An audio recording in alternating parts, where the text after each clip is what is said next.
Berlatar di Italia, hiduplah seorang mafia yang sangat tangguh. Vincenzo Casano, itulah namanya. Dia terlahir di Korea sebagai Park Jo Hyung. Namun karena sebuah alasan, dia harus tinggal di panti asuhan dan akhirnya diadopsi oleh keluarga Italia. Cobaan tidak berhenti sampai di situ, di mana keluarga barunya itu tewas dalam sebuah tragedi. Pada akhirnya, Vincenzo diangkat oleh keluarga mafia Casano. Sejak saat itu, Vincenzo Casano menjadi bagian mafia paling berpengaruh di Italia. Dia bekerja sebagai penasihat hukum atau pengacara bagi para mafia. Kabar tidak baik kembali menghampiri Vincenzo ketika atasannya yang sangat dia hormati itu meninggal dunia, dan akhirnya dia memutuskan untuk kembali ke Korea Selatan sementara waktu. Sementara itu di Korea, seorang wanita dengan semangatnya membujuk seseorang. Dia adalah Hong Chae-yong, seorang pengacara yang rela melakukan apapun untuk memenangkan kasusnya. Saat itu, dia merayu seorang saksi untuk berbohong di acara persidangan. Tawaran yang dia berikan tidak main-main dan akhirnya saksi itu termakan oleh rayuannya. Saat hari persidangan tiba, Chae-yong memenangkan kasus tersebut dan ternyata lawan pengacaranya saat itu adalah ayahnya sendiri. Ayah Chae-yong sangat kecewa kepada putrinya itu. Dia sudah tahu bahwa Chae-yong menggunakan cara yang salah dan secara tidak langsung itu merupakan bentuk penindasan terhadap orang-orang yang tidak berdaya di hadapan hukum. Kejadian itu membuat hubungan mereka berdua renggang, bahkan sampai ke titik di mana sang ayah ingin memutus hubungan keluarganya. Kedatangan Vincenzo ke Korea Selatan disambut oleh anak buahnya yang merupakan seorang mantan intel bernama Pak Cho. Saat itu terungkap bahwa tujuan utama Vincenzo datang ke Korea adalah untuk mengambil emas yang tersimpan di sebuah gedung. Pemilik emas itu adalah rekan bisnis Vincenzo yang dikabarkan telah meninggal dunia. Karena tidak ada pihak atau kerabat yang mewarisi harta tersebut, Vincenzo berencana untuk mengambilnya. Gedung yang menimbun emas itu adalah Plaza Gemga dan Vincenzo adalah pemiliknya. Namun secara resmi kepemilikan gedung itu dipegang oleh Pak Cho. Plaza Gemga diisi oleh beberapa penghuni yang melakukan kegiatan usaha dan mereka bergantung pada tempat tersebut. Hal itulah yang membuat Vincenzo dilema karena dia harus merobohkan gedung itu jika ingin mengambil emasnya. Di sisi lain, ada pihak yang ingin membeli Plaza Gemga secara paksa dan mereka menggunakan kekerasan. Tentu saja Vincenzo tidak bisa membiarkan hal itu terjadi. Selain karena nasib para penghuni, dia juga tidak bisa menyerahkan harta tersembunyi itu kepada mereka. Untunglah selama ini ayah Chae-yong selalu membantu para penghuni untuk menghadapi sengketa gedung tersebut. Sebagai pengacara, dia berjuang atas nama keadilan dan berusaha mempertahankan Plaza Gemga dari tangan-tangan orang jahat. Pada akhirnya, Vincenzo bekerja sama dengan ayah Chae-yong untuk menghadapi mereka. Hari demi hari, Vincenzo perlahan mulai akrab dengan ayah Chae-yong. Mereka bersama-sama menyusun strategi untuk mempertahankan Plaza dan mencari cara untuk mengalahkan musuh. Pihak yang harus mereka lawan adalah grup perusahaan besar bernama Babel. Perusahaan ini dipimpin oleh orang zolim yang hanya mementingkan kekuasaan. Perusahaan Babel ingin membangun sebuah gedung pencakar langit di Plaza Gemga, yang dimana nantinya gedung itu akan dijadikan sebagai lahan bisnis. Jahatnya, mereka menghalalkan segala cara untuk mencapai tujuannya itu. Bahkan mereka menyuap firma hukum untuk melancarkan aksi kejahatannya. Sayangnya, Chae-yong berada di bawah naungan firma hukum yang disuap oleh perusahaan Babel, dan secara tidak langsung dia menjadi bagian dari mereka. Hal itulah yang sangat dibenci oleh ayah Chae-yong dan dia sangat kecewa kepada putri tunggalnya itu. Penghuni Plaza Gemga sangat beragam dan mereka mempunyai lahan usahanya masing-masing. Yang pertama ada firma hukum Jipuragi, dikelola oleh ayah Chae-yong dan anak buahnya Pak Nam. Kemudian ada pawn shop atau toko gadai yang dikelola oleh pasangan suami istri, Pak Lee dan Ibu Jang. Ada juga usaha laundry milik Pak Tak yang bernama Jail Dry Cleaners. Berikutnya ada Destiny Piano yang dikelola oleh Nona Seo, Yongho Snack Bar yang dikelola oleh Ibu Kwak dan putranya, Arno Restoran yang dikelola oleh Pak Toto dan anak magangnya, Ghost Step Dance Studio yang dikelola oleh Mas Larry, dan terakhir ada Nanyak Temple yang diisi oleh dua biksu bijaksana. Di antara mereka semua, ada seorang intel yang sedang menyamar.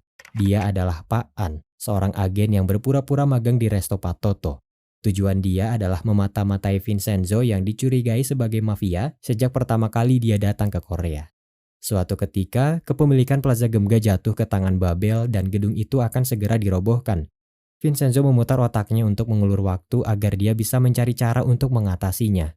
Pada akhirnya, Vincenzo mengadakan pesta besar di Plaza Gemga, bahkan sampai mengundang kedutaan Italia untuk menghadiri pesta tersebut. Alhasil, tim penggusur tidak bisa melakukan aksinya dan mereka terpaksa harus mundur. Walaupun Cha Yong dan ayahnya tidak akur, Cha Yong tetap mengkhawatirkan ayahnya saat tahu Plaza Gemga akan segera dirobohkan. Dia panik karena mungkin akan terjadi sesuatu kepada ayahnya. Namun, ketika dia tahu Vincenzo sudah mengatasi masalah itu dengan cara yang tidak biasa, Cha Yong mulai tertarik dan dia kagum kepadanya.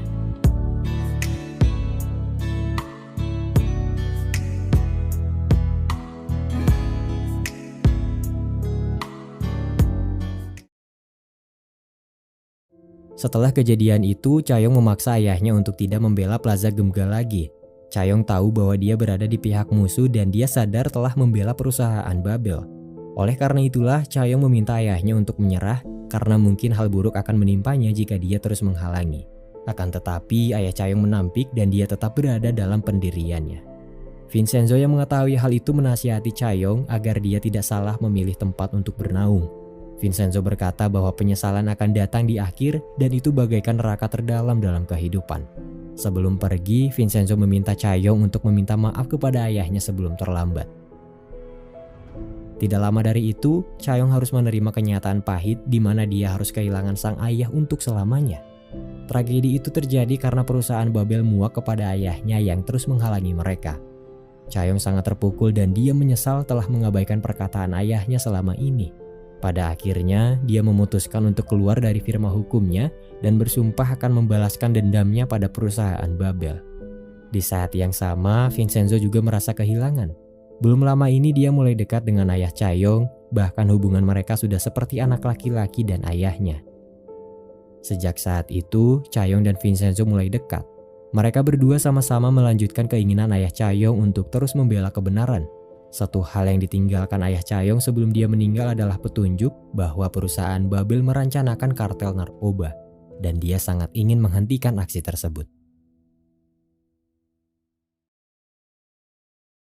Untuk memulai rencana pembalasan, Cha Yong mengambil alih kantor firma hukum Jipuragi milik ayahnya. Para penghuni plaza yang mengetahui kabar kepergian ayah Cha Yong turut berduka, mengingat dia sudah banyak berjasa untuk mereka. Dengan bantuan Pak Nam, anak buah ayah Cha Yong, mereka bertiga pada akhirnya berjuang bersama untuk melawan Babel, dan para penghuni plaza menaruh harapan kepada mereka bertiga. Sebagai mafia, Vincenzo mempunyai cara tersendiri untuk menghadapi Babel, dan dia memperingati Cha Yong bahwa rencananya itu akan sangat kotor. Cha Yong menyadari itu dan dia menerimanya. Dia tahu bahwa kejahatan Babel tidak bisa dilawan dengan cara biasa. Langkah pertama yang mereka lakukan adalah mencari antek-antek Babel yang diperintahkan untuk membunuh ayah Cha Yong. Setelah tertangkap, ternyata orang yang memberi mereka perintah adalah Choi Myung-hee, seorang pengacara yang bersekongkol dengan direktur Babel. Pada akhirnya, Vincenzo menjadikan antek-antek itu sebagai pion untuk melawan balik Babel suatu saat nanti. Untuk mengabulkan keinginan terakhir ayah Cha Yong, Vincenzo dan Cha Yong membakar gedung farmasi yang diperintahkan Babel untuk membuat obat terlarang. Vincenzo tahu bahwa perusahaan Babel sangat kebal terhadap hukum. Oleh karena itulah, dia membakar pabrik obat tersebut untuk menghentikan aksi Babel dalam upaya mengedarkan obat terlarangnya. Hari demi hari, Vincenzo dan Cha Yong terus mengumpulkan bukti untuk menggugat perusahaan Babel. Banyak hal yang harus disiapkan karena lawan mereka adalah perusahaan besar yang didukung oleh pejabat korup di Korea. Berbagai gugatan telah mereka luncurkan namun tidak ada satupun yang berhasil. Walau begitu, mereka tidak menyerah dan terus mencari kelemahan Babel. Vincenzo dan Cha Yong terus menggali akar kejahatan Babel, sementara pihak Babel dan para pengikutnya melakukan segala cara untuk menutupi kebenaran. Mereka tidak segan untuk menyuap hakim atau bahkan membunuh pihak lain guna menutupi kejahatan yang telah mereka perbuat. Jang Junwoo sebagai direktur Babel sangat kebal terhadap hukum karena dia memiliki pengacara biadab dan jaksa korup yang selalu melindunginya dari segala tuntutan. Mereka bertiga adalah iblis yang menjadi dalang dari semua kejahatan Babel. Namun, satu di antara mereka berbeda. Dia adalah Jang Han-so, adik direktur Babel yang sangat ingin membawa perusahaan Babel pada jalan yang benar. Akan tetapi, dia tidak mempunyai kekuatan untuk melawan kakaknya itu. Di tengah proses menyiapkan cara untuk menghancurkan Babel, Vincenzo mendapat dukungan tidak terduga dari penghuni plaza. Satu persatu di antara mereka mulai menunjukkan jati diri yang sebenarnya. Pemilik laundry Patak ternyata adalah seorang ahli bela diri yang menguasai jurus mematikan. Guru les piano Nona Seo ternyata adalah seorang hacker yang sangat terampil. Ibu Kwak pemilik snack bar adalah mantan petinju profesional. Chef Toto adalah mantan pegulat. Pemilik toko gadai Pak Li adalah mantan atlet MMA, sementara istrinya adalah mantan atlet angkat besi. Dan Larry dari Ghost Step Dance adalah petarung jalanan. Beberapa orang yang pernah bekerja untuk Babel juga pada akhirnya memilih untuk setia kepada Vincenzo. Hal itu terjadi karena mereka dikhianati oleh perusahaan Babel. Tidak sampai di situ, Pak An yang menjadi intel mengungkapkan jati dirinya kepada Vincenzo dan dia memutuskan untuk membantunya mengalahkan Babel. Tentu saja semua hal itu menjadi bantuan yang sangat berarti dan Vincenzo semakin kuat untuk menghadapi musuhnya. Merasa jengkel karena terus diusik, pihak Babel memberi tuduhan palsu kepada Chaeyoung agar dia dipenjara dan tidak lagi menghalangi mereka. Walaupun Vincenzo berhasil membebaskannya, Chaeyoung terus mendapat teror dari perusahaan Babel. Vincenzo menyarankan dia untuk menginap di rumah temannya sementara waktu. Sayangnya, Chaeyoung tidak punya teman untuk berbagi kamar kecuali satu.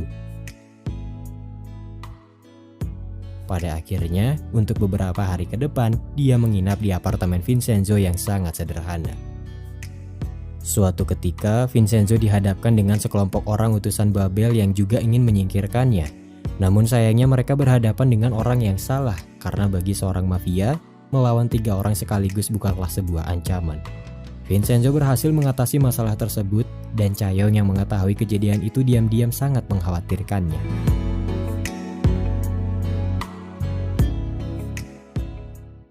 Setelah kejadian itu, Vincenzo bermalam di rumah Chaeyoung. Mereka menghabiskan waktu dengan mengobrol dan minum bersama.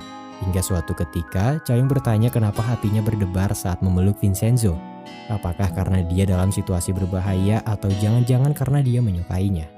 Chaeyoung berusaha memastikan hal itu dan memeluk kembali Vincenzo. Namun sayangnya dia tidak merasakan apapun saat itu.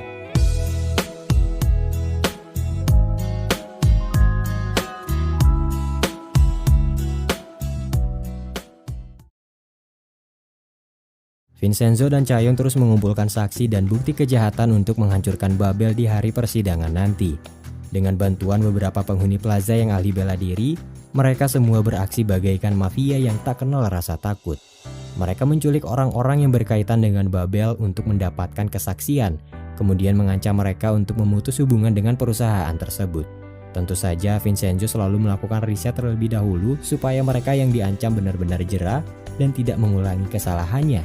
Sebagai hukuman karena sudah berbuat salah, Vincenzo biasanya mengambil harta yang mereka dapatkan dari Babel untuk kemudian disumbangkan ke tempat yang membutuhkan. Suatu ketika, Vincenzo dan Chaeyoung menyamar menjadi sepasang kekasih untuk mencari informasi terkait penggelapan saham yang dilakukan Babel. Mereka berdua pergi ke sebuah galeri yang menjadi tempat penggelapan dana tersebut. Tidak sembarang orang bisa masuk ke sana, tapi dengan bantuan Nona Seo yang ahli meretas, hal itu bisa diatasi. Pada akhirnya, Vincenzo datang ke galeri itu menggunakan identitas baru yang dibajak dari sepasang kekasih yang sudah memiliki akses ke tempat tersebut. Mengejutkannya, pihak galeri malah menyiapkan acara lamaran untuk mereka berdua, karena memang itulah yang direncanakan oleh pemilik identitas yang sebenarnya. Pada akhirnya, mereka berdua harus melanjutkan aksi penyamaran itu sebaik mungkin supaya tidak dicurigai.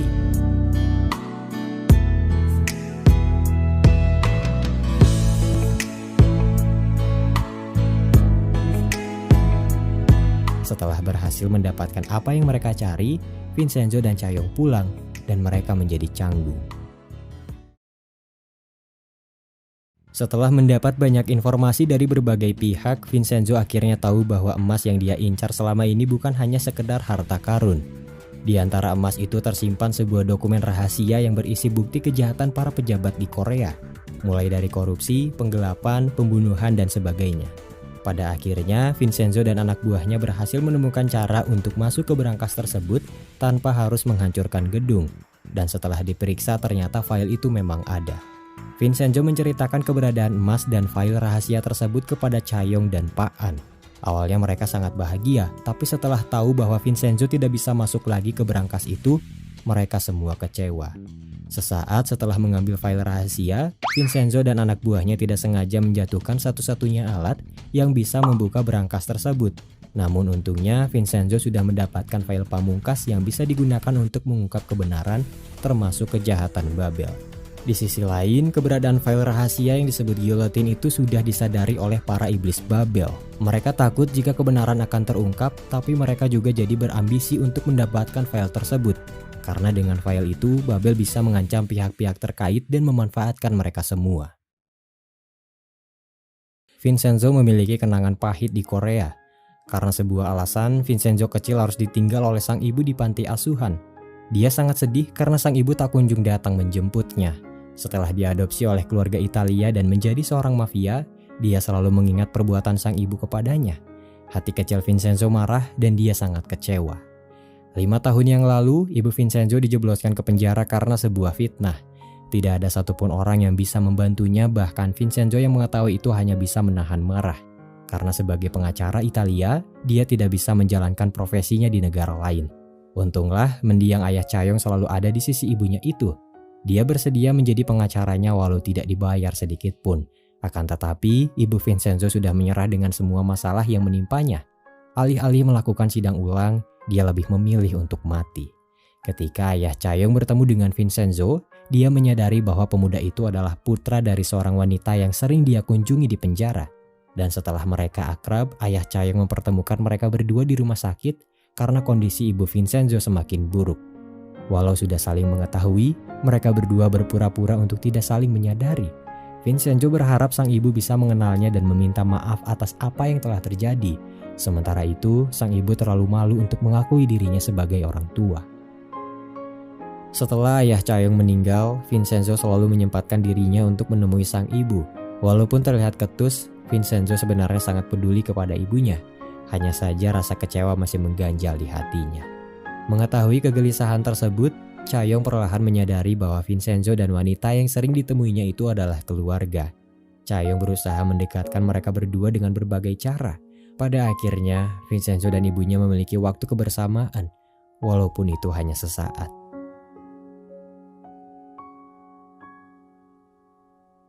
Perusahaan Babel terus diusik oleh Vincenzo yang berusaha menghancurkannya. Direktur yang merasa kesal karena tidak pernah berhasil menyingkirkan Vincenzo menemukan cara untuk membalas dan membuatnya tersiksa. Mereka berhasil menemukan silsilah keluarga Vincenzo dan membunuh ibunya yang ada di rumah sakit. Tragedi itu membuat Vincenzo sangat terpukul. Dia tertegun seolah tidak percaya bahwa ibunya telah tiada. Dengan amarah yang menggebu-gebu, Vincenzo mencari keberadaan pembunuh ibunya dan dia datang menghampirinya seorang diri. Tanpa ampun, dia menyakiti pembunuh itu sebelum akhirnya meminta kesaksian darinya. Di malam itu, Vincenzo akhirnya tahu bahwa pelaku sebenarnya adalah para iblis Babel. Vincenzo mendatangi rumah direktur dan dia mengalahkan semua penjaga seorang diri. Sesampainya di sana, dia bertemu dengan para iblis Babel dan mengancam mereka semua. Vincenzo tidak membunuh mereka saat itu, tapi dia bersumpah akan membuat mereka lebih tersiksa suatu saat nanti. Itu adalah ganjaran bagi mereka yang telah membangunkan sisi gelap Vincenzo. Vincenzo menyesal karena dia tidak sempat melakukan apapun untuk ibunya.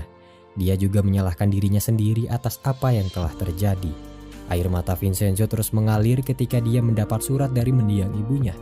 Surat itu dibuat oleh sang ibu setelah sebelumnya mereka bertemu, dan dia menitipkan surat itu kepada Chayong. Dalam surat itu ibunya berkata bahwa putra satu-satunya itu adalah berkah dan dia sangat menyayanginya.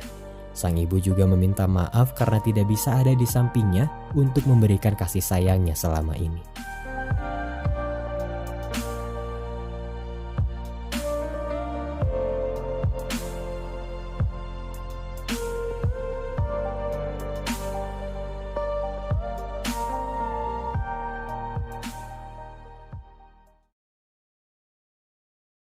Bagi Vincenzo, membunuh para iblis Babel adalah perkara mudah, tapi dia tidak mau melakukan itu sebelum mereka tersiksa.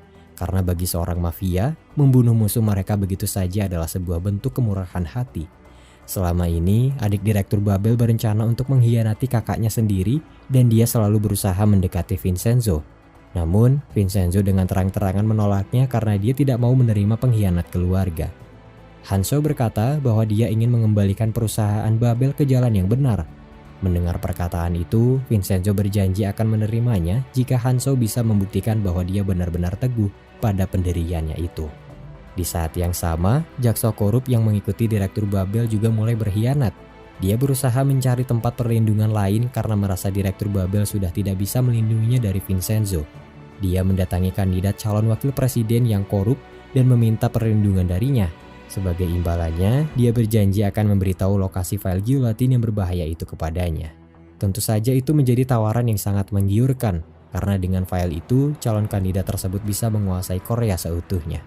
Sementara itu, pengacara Myung-hee tetap berada di sisi Direktur Babel karena tidak mau mengambil resiko. Untuk membalas perbuatan Babel, Vincenzo dan Chae-yong menyusun rencana untuk membuat Direktur Babel sengsara. Para penghuni plaza menyatukan kekuatan dan ikut beraksi bersama Vincenzo untuk menyingkirkan perusahaan biadab tersebut. Dengan bantuan skuad Gemga, Vincenzo mengusir calon investor yang akan mendanai pembangunan Menara Babel. Vincenzo juga memanfaatkan pion yang sudah dia siapkan sebelumnya. Pion itu diberi perintah untuk datang ke acara pertemuan Babel. Dia diminta untuk mengancam para investor menggunakan bom, lalu meminta mereka untuk membatalkan kontrak kerjasama dengan Babel. Setelah melakukan tugasnya itu, pion tersebut mendapat hukuman yang setimpal atas apa yang telah dia perbuat di masa lalu. Aksi tersebut benar-benar membuat pertahanan Babel melemah. Hilangnya orang-orang yang mendukung Babel membuat direktur tidak lagi kebal terhadap hukum. Sementara itu, adik direktur Babel Hanzo diam-diam sering menemui Vincenzo dan dia berhasil meyakinkan mafia itu untuk menerimanya. Tekad dan usaha yang dia tunjukkan menyadarkan Vincenzo bahwa dia memang bersungguh-sungguh. Hal itu terbukti ketika Hanzo mendapat kesempatan untuk menjadi pemimpin Babel secara resmi, tapi dia tolak karena tidak mau dijadikan boneka oleh kakaknya. Selain itu, dia juga pernah menyelamatkan Vincenzo dari aksi penangkapan Interpol karena sebuah fitnah yang dilontarkan Direktur Babel. Pada akhirnya, Hanzo benar-benar menjadi sosok malaikat di antara iblis Babel yang biadab itu. Keberadaan emas yang tersembunyi di Plaza Gemga sudah tercium oleh beberapa orang. Selain Pak Chow, Pak An, dan Chae-yong, Nona Seo adalah penghuni plaza pertama yang menyadarinya. Dia pernah menguping pembicaraan Vincenzo dengan Pak Chow tentang emas tersebut. Selain itu, dia juga sangat yakin bahwa emas itu bukan hanya sekedar rumor karena dia pernah dibayar untuk membuat sistem keamanan pada berangkas yang menyembunyikan emas itu. Tapi dia tidak pernah tahu di mana berangkas emas itu disembunyikan. Setelah Nona Seo mengungkapkan jati dirinya kepada Vincenzo beberapa waktu lalu, dia berjanji akan membobol berangkas itu jika Vincenzo mengizinkannya untuk bergabung. Tentu saja itu adalah pilihan terbaik karena dengan begitu Vincenzo tidak perlu menghancurkan plaza. Selain Nona Seo, dua biksu dari Nyack Temple adalah penghuni berikutnya yang menyadari keberadaan emas tersebut. Berangkas emas itu memang berada tepat di bawah kuil Nyack. Mereka menyadari itu karena kerap kali merasakan aliran listrik saat bersemedi. Setelah memeriksa tempat tersebut dan menceritakannya pada Vincenzo, dia tidak punya pilihan dan akhirnya menerima dua biksu itu. Setelah menemukan waktu yang tepat, Vincenzo meminta Nona Seo untuk membobol sistem keamanan berangkas itu, dan dia berhasil melakukannya. Sejak saat itu, mereka memindahkan emas-emas tersebut ke rumah Chae-yong secara bertahap di setiap harinya. Kandidat calon wakil presiden dan jaksa Han yang sudah bersekongkol berusaha mencari tahu keberadaan emas dan file giulitin itu. Pada akhirnya, mereka menculik Pak Chow dan memaksa dia untuk mencari tahu siapa orang yang bisa membuka berangkas emas tersebut. Pak Chow terpaksa memberitahu mereka identitas Nona Seo, dan pada akhirnya calon kandidat itu menerobos Plaza Gemga, lalu memaksa Nona Seo untuk membuka berangkasnya. Sayangnya, mereka tidak menemukan apapun karena file giulitin sudah dipegang Vincenzo, dan emasnya sudah dipindahkan. Kandidat calon wakil itu pun berakhir di jalanan setelah dia dan anak buahnya diberi pelajaran oleh para penghuni Plaza Gemga. Setelah membuat pertahanan musuh melemah, waktunya bagi Vincenzo dan Chae-yong untuk menghukum para iblis Babel. Dengan memanfaatkan file giulitin dan beberapa berkas kejahatan Babel yang sudah terkumpul, Vincenzo mewakili penduduk Plaza untuk menggugat perusahaan biadab itu seberat-beratnya. Akan tetapi, Vincenzo dengan sengaja membiarkan Direktur Jang, pengacara Choi dan jaksa Han tetap terbebas karena mereka akan mendapat hukuman khusus darinya. Sehari setelahnya, perusahaan Babel resmi ditindaklanjuti dan hak kepemilikan Plaza Gemga dikembalikan. Semua orang bersorak gembira karena perjuangan mereka selama ini telah membuahkan hasil. Tidak terima dirinya sudah dikalahkan, Direktur Jang diam-diam menyusun rencana untuk membunuh Vincenzo dengan tangannya sendiri.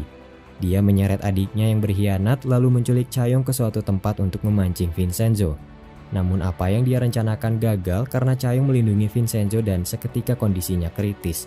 Pada akhirnya, Hanso mengorbankan dirinya supaya Vincenzo dan Chaeyoung bisa pergi. Direktur Jang menembak Hanso dan dia melarikan diri ketika peluru di senjatanya habis. Di saat-saat terakhir, Hanso menyerahkan sebuah ponsel kepada Vincenzo, lalu dia mengucapkan terima kasih sebelum akhirnya pergi untuk selamanya.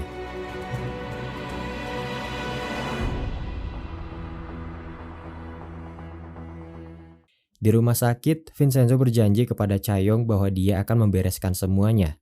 Chaeyoung juga berpesan kepadanya untuk segera pergi karena dia akan menjadi buronan setelah melakukan semua ini. Sebelum melarikan diri, Direktur Jang menyewa sekelompok orang untuk membunuh Pak Han yang telah mengkhianatinya. Sementara itu, Vincenzo datang menemui pengacara Choi untuk menghukumnya. Bagi dirinya, pengacara Choi bukanlah seorang wanita, melainkan seekor monster yang pantas untuk dimusnahkan.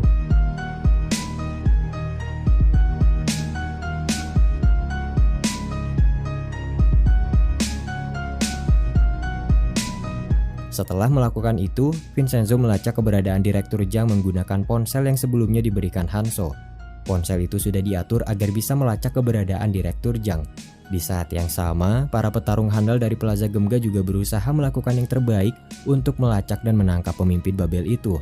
Pada akhirnya, Direktur Jang berhasil ditangkap oleh para penghuni Plaza, namun sayangnya Pak Lee harus terluka parah. Vincenzo membawa Direktur Jang pergi ketika polisi sudah mulai memburunya. Pada akhirnya, dia membawa Direktur Jang ke sebuah gudang, lalu mengikatnya di sebuah kursi yang sudah dilengkapi senjata otomatis. Rasa sakit yang muncul secara perlahan adalah bentuk hukuman yang diberikan Vincenzo kepadanya.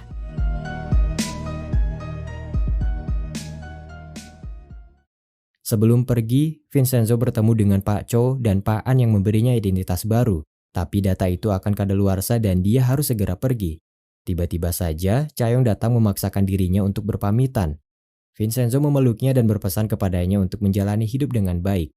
Waktu tinggal tersisa sedikit dan dia harus segera pergi meninggalkan mereka semua.